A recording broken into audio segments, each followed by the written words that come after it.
And another talent we have here as a guest today, I'm glad to give you Dmytro Shurov, musician. Hello, Dmytro. Hello, Henry. How are you today?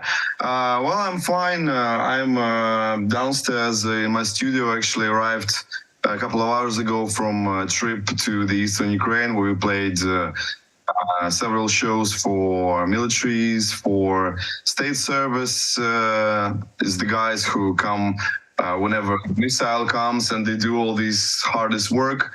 And actually, so we traveled around Kharkiv region and did a couple of shows. So my voice is a little messed up, so sorry about that. Oh, come to on. scream Oh, come on. Seriously. Do you think that I'm going to tell you, Dmytro, your voice is messed up, so we're going to cancel an interview? You're a musician. Thank you for the job that you're doing. Just by the way, my question is, so do you really, is it a call of duty or more the call of inspiration? Because you're coming on the very front line, you could be killed just as well. So it takes some bravery. And why do you do this? And how do you do this? Yeah, it's a great question. You know, at the start of the war, I mean, for the full-scale war, because of course the war here is happening from 2014, and since then things already changed tremendously, and songs changed, especially for me personally. And but when things started to get so dark and tragic and cruel and unfair in the February of last year, the first month I lost the ground completely. Like all my life that was invested, you know, in this place that I love, my family, right, my studio where I make music, all my plans, all these songs.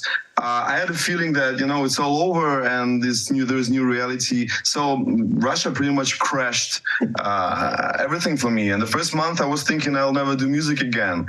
So I was driving my tour bus around the country, taking some goods to places where people needed them. I took all kinds of medical things and some military things. Like really, it was the solution for me over the first couple of weeks. But then one friend of mine who is director here said, well, do you want to go play for militaries? We now start doing these charity trips for our own money. There was no support. We just do this, get in the car and go, because they need support, they need communication, they need to know that civilians are with them. And I said, no, how can I go? I cannot, you know, pick myself from the ground. How can I help anybody? But then in about 2 weeks, we did the first gig, which was for the defenders of the airport. I will not say which one, because until this day, they don't let me even to show the videos because the place is so vulnerable. And I cried through the whole gig. I couldn't sing. To finish up to finish up at least on some kind of high note, I did spontaneously "We Are the Champions" by Queen in the end. We sang it together, and then I realized that this the way I can get myself out, you know, out of the depression as well. So we started doing it. We've done over 150 trips to this day, and this happens every week almost. Actually, I was the first musician in deoccupied Kherson. We just came and played in the middle of the square where people were standing for food, and we were like, I don't know, like a UFO landed. It was, I'm with you. People who lived under these, you know, under the occupation, immediately all these stories, and I asked them, what do you need? What do you want? They said, we need the soul food. We need the psychologists. We need to talk. We need to hug. We need to get out of this mentally. So we just played a couple. Yeah, so all these things, all these stories. I mean, when you take a trip along the Eastern Front, like we start in the lower part near Vuhledar, and then, for example, we go all the way to Kharkiv. You see people from all around Ukraine. You see all these guys. You meet the guys who got back and deoccupied, like Balaklia, Izum. You meet them personally.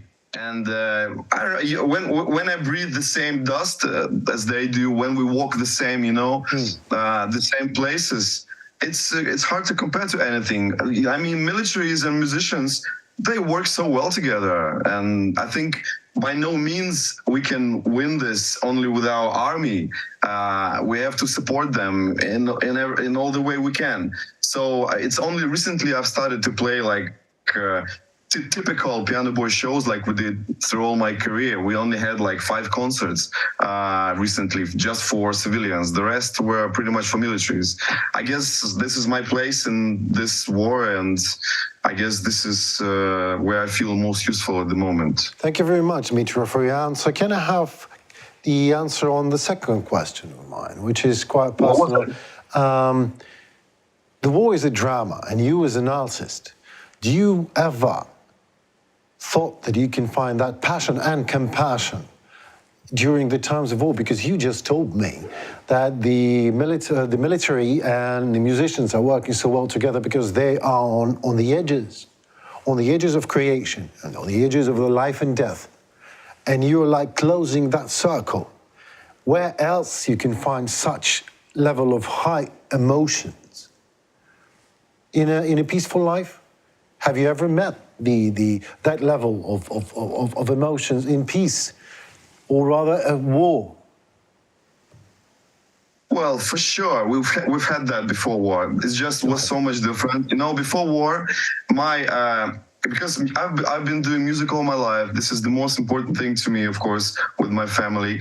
But this is the way I communicate with the world. And I've always had the approach to my concerts is I've always wanted for people to come out of the show at least imagining they will never die, that there's something, you know, eternal, something they can relate to, resonate, a good place that they can come back when they feel bad. So when the war started, this has changed in a way that now every concert can be the last one, and I realize that.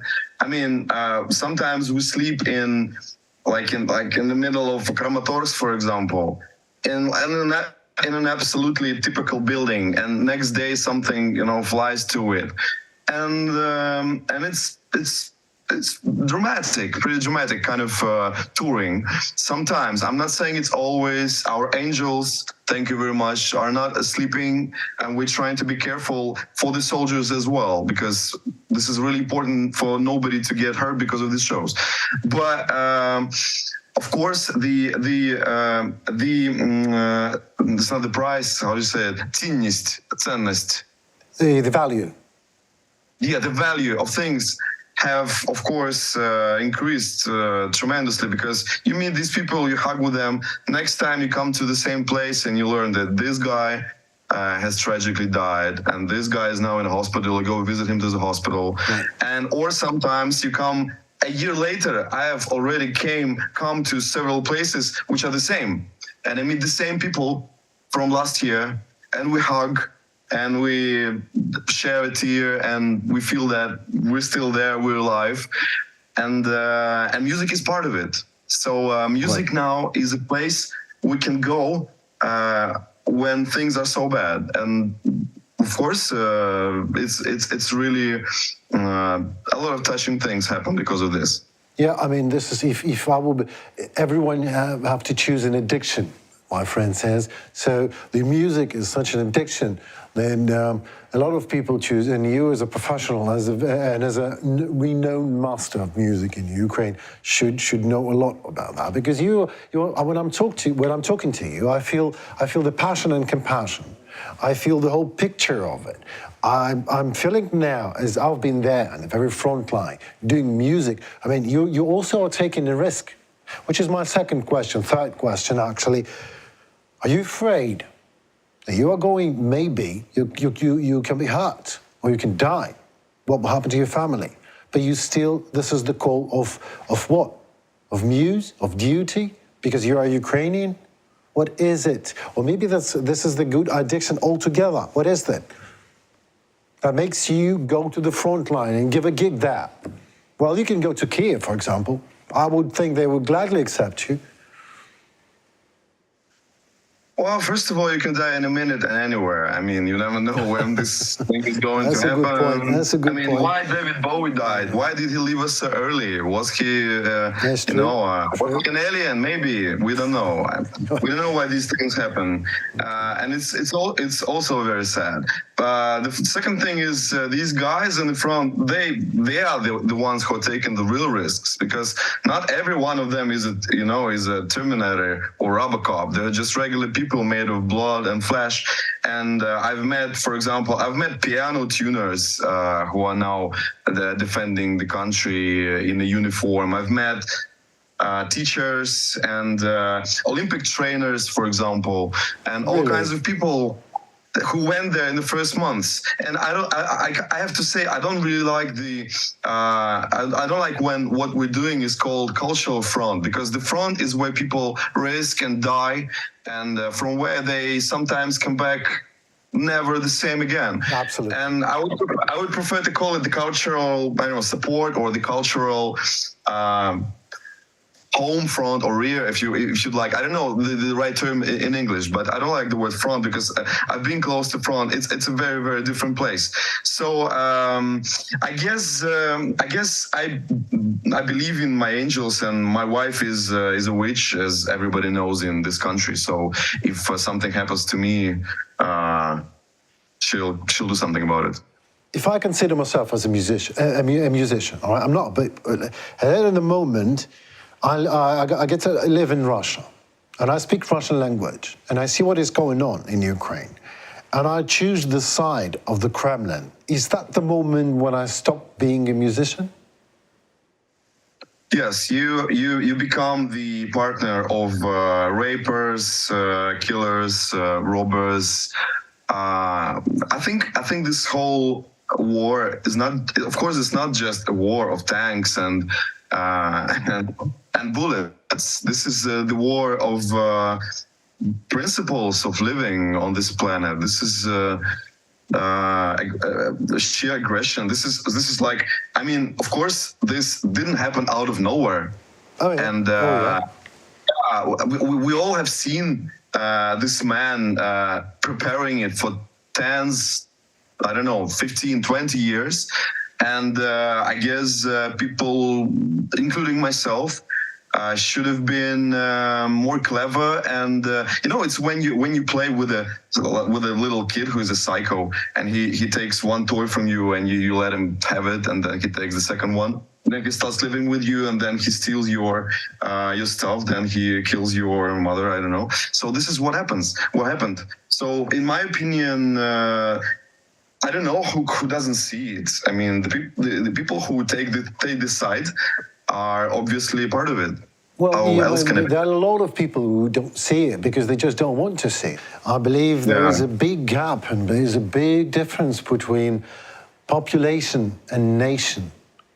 And I believe that the nation is a Ukrainian nation, and you make a perfect example of that nation. You are brave, you're resilient, you're talented, and you have your position, and you think that your position is actually you, and you are not ready for any kinds of trade. So thank you very much for your talent and expertise, and for your time with us with Talk for More. I hope to have you more with us soon, and we'll stay in touch.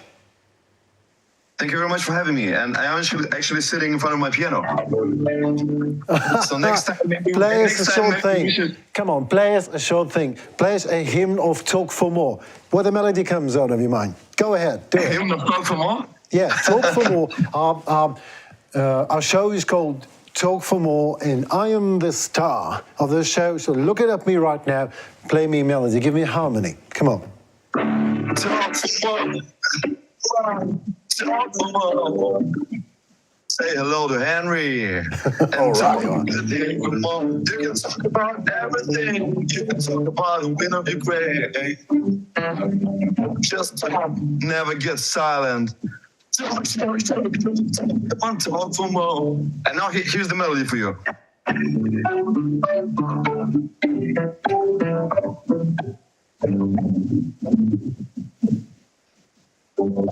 This is a little like Hey Jude in the end, so sorry about that. Yeah, so, but all I heard was kind of a pentatonic, but Hey Jude, we'll be all right, come on, don't do Beatles. Thank you very much, Dmytro, for your time. Thank you. Yeah.